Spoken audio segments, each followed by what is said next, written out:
दोस्तों आज जिस हॉरर मूवी की कहानी मैं आपको सुनाने जा रहा हूँ ये अपने वक्त की सबसे ज़्यादा हॉरर मूवी मानी जाती है। इस मूवी ने हॉलीवुड में हॉरर मूवीज़ को एक नई डायरेक्शन में डाला और बिल्कुल यूनिक आइडियाज़ की राह हमवार की। उसके बाद आने वाली हॉरर मूवीज़ कहीं ना कहीं इसी मूवी के प्लॉट पर ही बनाई जाती हैं या इस मूवी से आइडियाज़ लेकर आज इस कहानी को वीडियो के साथ देखें। आई एम 100% श्योर कि आपको डर लाजमी लगेगा।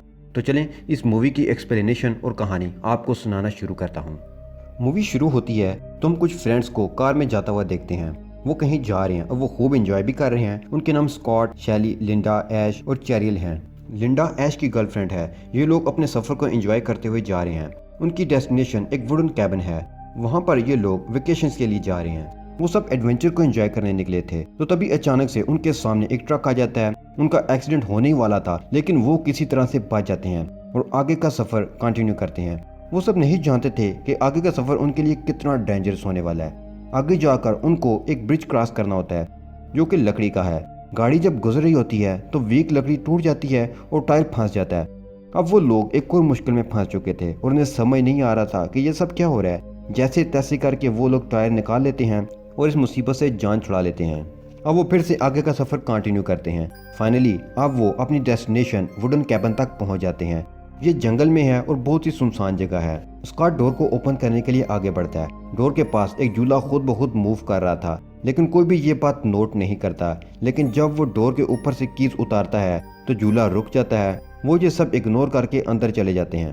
अंदर का एनवायरनमेंट बहुत ही ज़्यादा डरावना था। बाकी सब भी अपना सामान लेकर अंदर आ जाते हैं। रात के वक्त शैरियल अकेली रूम में होती है और वो स्केच ड्रा कर रही है लेकिन कुछ आवाज़ों की वजह से वो डिस्ट्रैक्ट होती है। ये आवाज़ें बाहर से आ रही थीं जैसे कि कोई कह रहा हो कि तुम भी हम में शामिल हो जाओ। शैरिल के हाथ चलने लगते हैं और खुद ब खुद पेपर पर एक ड्राइंग बनती है जैसे किसी ने उसका हाथ अपने कंट्रोल में कर लिया हो। ये ड्राइंग एक ड्राउनी बुक का है। वो ये सब देखकर डर जाते हैं। तभी वो देखते हैं कि बेसमेंट का डोर खुल रहा है। ऐसे फील हो रहा है कि जैसे कोई अंदर है और बाहर आने की कोशिश कर रहा है। शैरिल खौफजदा होकर रूम से बाहर भाग जाती है। बाहर सब डाइनिंग टेबल पर खाना खा रहे होते हैं। वो भी उनके साथ बैठ जाती है। अचानक से बेसमेंट का डोर ओपन हो जाता है। वो सब घबरा जाते हैं। उन्हें लगता है कि शायद अंदर कोई जानवर है तो उसे देखने के लिए स्कॉट जाता है। काफ़ी देर गुजर जाती है लेकिन स्कॉट वापस नहीं आता तो उसे देखने के लिए ऐश लालटेन लेकर जाता है। ऐश जब बेसमेंट में जाता है तो फ्यूड हो जाता है। ये बहुत ही डरावना था। ऐश को वहाँ डोर भी नजर आता है। वो उसे ओपन करने लगता है तो स्कॉट उसे डरा देता है। वो उसे वहाँ कुछ चीज़ें दिखाता है। उन्हें एक बुक मिलती है जिसके अंदर शैतानों की बहुत ही ज़्यादा ड्राइंग्स हैं। फिर उन्हें वहाँ एक टेप रिकॉर्डर भी मिलता है और कुछ वेपन्स भी। ये बुक वही थी जिसका स्केच शरियाल ने बनाया था। वो ये सब सामान लेकर ऊपर आ जाते हैं और टेप रिकॉर्डर ऑन करते हैं। उन्हें एक आदमी की आवाज़ आती है। वो कहता है कि ये जंगल बहुत ही ज़्यादा खतरनाक है। मैं और मेरी वाइफ यहाँ आए थे। हमें बेसमेंट से बुक मिली जिसका नाम द बुक ऑफ डेड है। उसके अंदर एक मंत्र है जिसे पढ़ने से शैतान आ जाता है और मैंने वो मंत्र गलती से पढ़ लिया और वो शैतान वहाँ आ गया। उसने मेरी वाइफ को भी पोजेस कर लिया। मैं यहाँ से भागना चाहता हूँ और ये जंगल मुझे वापस नहीं जाने दे रहा। ये सब सुनकर शरियाल डर जाती है और वो टेप रिकॉर्डर बंद कर देती है। इन सब को ये मजाक लग रहा होता है। वो दोबारा से टेप रिकॉर्डर को ऑन करते हैं। वो आदमी मंत्र पढ़ता है तो शैतान जाग जाता है। वहाँ का एनवायरनमेंट बहुत ही ज़्यादा ख़राब होने लगता है और कैबिन के बाहर की ज़मीन फटने लगती है। मंत्र सुनकर शरियाल की तबीयत खराब हो जाती है और वो चिल्लाने लगती है। तो तभी विंडो में एक ट्री की एक ब्रांच आकर गिरती है। वो सब फीड हो जाते हैं और खुद को सली देते हैं कि बाहर मौसम खराब होने की वजह से ये सब हो रहा है और दरख्त गिरा है। वो इग्नोर कर देते हैं। ऐश लिंडा को एक लॉकर देता है जिसे देखकर वो खुश हो जाती है। दूसरी तरफ शरियाल अपने रूम में होती है और उसे फिर से आवाज़ें आने लगती हैं कि तुम भी हम में शामिल हो जाओ। वो पता लगाने के लिए बाहर आ जाती है कि आवाज़ें किधर से आ रही हैं। वो आगे पीछे देखने लगती है तो तभी एक ट्री की टहनियाँ आकर उसे पकड़ लेती हैं। वो उसे मुकम्मल तौर पर अपने कंट्रोल में कर लेती हैं और उसके साथ बुरा करने लगती हैं। वो किसी तरह उनसे बचकर अंदर की तरफ भाग जाती है लेकिन इससे डोर ओपन नहीं हो रहा था तो तभी ऐश वो डोर ओपन करता है। शरियाल घबराई हुई अंदर आ जाती है और सबको बताने लगती है कि बाहर क्या हुआ। वो लोग उसकी बात का यकीन नहीं करते। फिर वो ऐश से कहती है कि मुझे अभी वापस जाना है। ऐश उसे गाड़ी में लेकर निकल जाता है। जब वो आगे जाते हैं तो ऐश गाड़ी से बाहर निकलकर खड़ा हो जाता है। उसके पीछे चैरियल भी आ जाती है। वो देखती है कि जिस ब्रिज को वो क्रॉस करके आए थे अब वो टूट चुका है और इस वजह से वो लोग पार नहीं जा सकते। अब चैरियल को पता चल जाता है कि वो लोग अब इस जंगल से बाहर नहीं निकल सकते। वो पैनिक हो जाती है और पागलों वाली हरकतें करने लगती है। ऐश उसे कार में बिठाकर वापस कैबिन में ले आता है। ऐश उस टेप रिकॉर्डर को फिर से ऑन करता है और बाकी की रिकॉर्डिंग सुनने लगता है। वो आदमी कहता है कि जिसके अंदर शैतान हो उस शख्स को टुकड़े टुकड़े कर दो। मैं यहाँ से भागना चाहता हूँ। लेकिन मैं अपनी वाइफ से प्यार करता हूँ, उसके टुकड़े टुकड़े नहीं कर सकता। अब अचानक से शेरियल अजीब हरकतें करने लगती है। वो खौफनाक नजर आ रही थी और वो बेहोश हो जाती है। सब उसे देखकर डर जाते हैं। लिंडा उसे देखने के लिए आगे बढ़ती है। शेरियल अचानक से होश में आ जाती है और उसके पाँव में पेंसिल घुसा देती है। ऐश पर अटैक करके उसे दूर फेंक देती है। अब वहाँ स्कॉट आ जाता है और शेरियल से फाइट करके उसे बेसमेंट में लॉक कर देता है। शैली और स्कॉट ऊपर बैठे होते हैं। शेरियल बेसमेंट से बाहर आने की पूरी कोशिश करती है। शैली ये देखकर डर जाती है। शैली को फील होता है कि रूम के बाहर कोई है। स्कॉट उसे कहता है कि यहाँ कुछ नहीं, तुम रूम से बाहर चली जाओ। शैली अपने रूम में आती है। वो देखती है कि विंडो का शीशा तोड़कर कोई चीज अंदर आई है और उस पर अटैक करती है। उसकी चीखों की आवाजें आती हैं।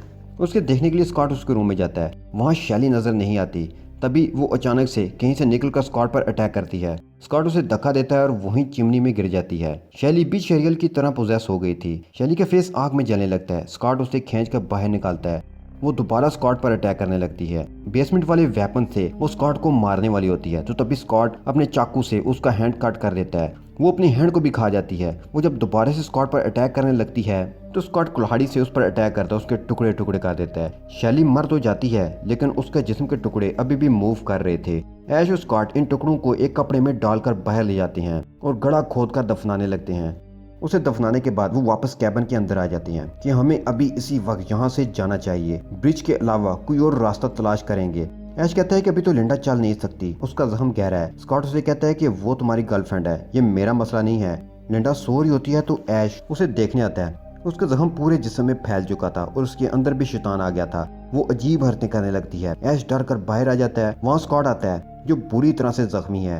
ऐश उसे बिठाते और पूछता है कि ये सब क्या हुआ और क्या दूसरा रास्ता मिला। तो वो कहता है कि दूसरा रास्ता तो है लेकिन वहाँ बहुत खतरनाक ब्रांचेस हैं। वहाँ लिंडा आ जाती है और जोर जोर से हंसने लगती है। ऐश उसे मना करता है और वो और जोर से हंसने लगती है। ऐश उसे शूट करने लगता है लेकिन उसके अंदर हिम्मत नहीं होती। तभी लिंडा नॉर्मल हो जाती है और उसका बिहेव बदल जाता है। वो ऐश को कहती है कि मेरी हेल्प करो। बेसमेंट से शेरिल की आवाज़ भी आती है कि मैं अब ठीक हो गई हूँ, मुझे बाहर निकालो। दरअसल ये इन दोनों की चाल थी। ऐश चैन खोलने वाला होता है कि शेरिल अपना हाथ बाहर निकालकर उस पर अटैक करती है। ऐश डर कर दूर हो जाता है। लिंडा अपने शैतानी रूप में वापस आ जाती है और हंसने लगती है। ऐश उसे घसीटते हुए बाहर ले जाता है और डोर बंद कर देता है। वो स्कॉट के पास वापस आता है उसे पानी पिलाने के लिए, लेकिन तब तक उसकी डेथ हो चुकी थी। ऐश रूम में जाता है, उसे कुछ आवाजें आने लगती हैं। वहाँ लिंडा आ जाती है और उस पर चाकू से अटैक करने लगती है। ऐश उसी चाकू से उस पर वार करता है और वो बेहोश हो जाती है। ऐश लिंडा को जंजीरों में जकड़ देता है और चैन सा की मदद से उसके टुकड़े टुकड़े करने का सोचता है, लेकिन उसकी हिम्मत नहीं होती। वो उसे उठाकर बाहर ले आता है और गड़ा खोदकर दफना देता है। अंदर शेरियल बेसमेंट का डोर खोलने की कोशिश कर रही होती है। वो जोर जोर से हिलाती है जिससे सारी कीलें उखड़ जाती हैं और डोर ओपन हो जाता है। शेरियल आजाद होकर बाहर आ जाती है। ऐश लिंडा को दफनाने के बाद मिट्टी डाल देता है तो उसे वही लाकड़ नजर आता है जो उसने लिंडा को गिफ्ट किया था। वो लाकड़ को उठाने लगता है तो तभी लिंडा का हाथ गड़े से बाहर निकलता है और ऐश की टांग को पकड़कर जख्मी कर देता है। ऐश वहाँ से जान छुड़ाता है और दूर गिरता है। लिंडा जिंदा वहाँ से बाहर निकल आती है। वो ऐश पर अटैक करने वाली होती है। ऐश के हाथ में एक बेलचा होता है। वो उससे लिंडा का सर जिस्म से अलग कर देता है, लेकिन वो अब भी जिंदा थी। ऐश डर जाता है और कैबिन में आकर डोर बंद कर देता है। वो अंदर आकर देखता है कि बेसमेंट का डोर ओपन हो चुका है, यानी शेरियल अब आजाद है। ऐश बहुत ही केयरफुल हो जाता है। वो गन उठाता है। विंडो से शेरिल उस पर अटैक करने लगती है, लेकिन वो उस गन से उस पर अटैक करता है। इसी दौरान उसकी गोलियां खत्म हो जाती हैं और गोलियां लेने के लिए ऐश बेसमेंट में जाता है। बेसमेंट में पाइप लीक हो जाता है और हर तरफ से खून आने लगता है। ऐश वापस आ जाता है। हर तरफ खामोशी होती है। ऐश केयरफुल हो जाता है कि शेरिल कहीं से भी हमला कर सकती है। वो डोर के आगे कुछ चीजें रखकर बंद कर देता है। डोर के पीछे से शेरिल उस पर अटैक करती है और वो गन से उसे शूट करता है, लेकिन तभी वहाँ स्कॉट भी आ जाता है। उसके अंदर भी शैतान आ गया था। वो ऐश पर अटैक करने लगता है। ऐश उसकी आंखों के अंदर उंगली डालकर आंखें फोड़ देता है और वो ऐश के अंदर लकड़ी घुसा देता है। ऐश वो लकड़ी बाहर निकालता है। उसके अंदर से धुआं निकलने लगता है। उसे समझ नहीं आती कि ये सब क्या हो रहा है। उसकी नज़र उसी शैतानी बुक पर पड़ती है जो आधी जल चुकी है। उसे समझ आ जाता है कि अगर ये बुक जल गई तो शैतान मर जाएगा। ऐश उस बुक को उठाने वाला होता है तो तभी वहाँ शेरिल आ जाती है और स्कॉट ऐश का पाँव पकड़ लेता है। ऐश लिंडा को दिए हुए लाकड़ से वो बुक अपनी तरफ खींचता है और आग में जला देता है। बुक के जलते ही शेरिल और स्कॉट की बॉडीज जलने लगती हैं और आखिर में उनके अंदर से कपड़े निकलने लगते हैं। लेकिन ऐश को अभी भी वो आवाजें आती हैं कि तुम हम में शामिल हो जाओ। तब तक सुबह हो जाती है। ऐश बाहर आता है, वो वापस जाने लगता है। तब अंदर से शैतान वापस आकर ऐश पर अटैक करता है। उसकी चीखों के साथ ही ये मूवी यहीं खत्म हो जाती है।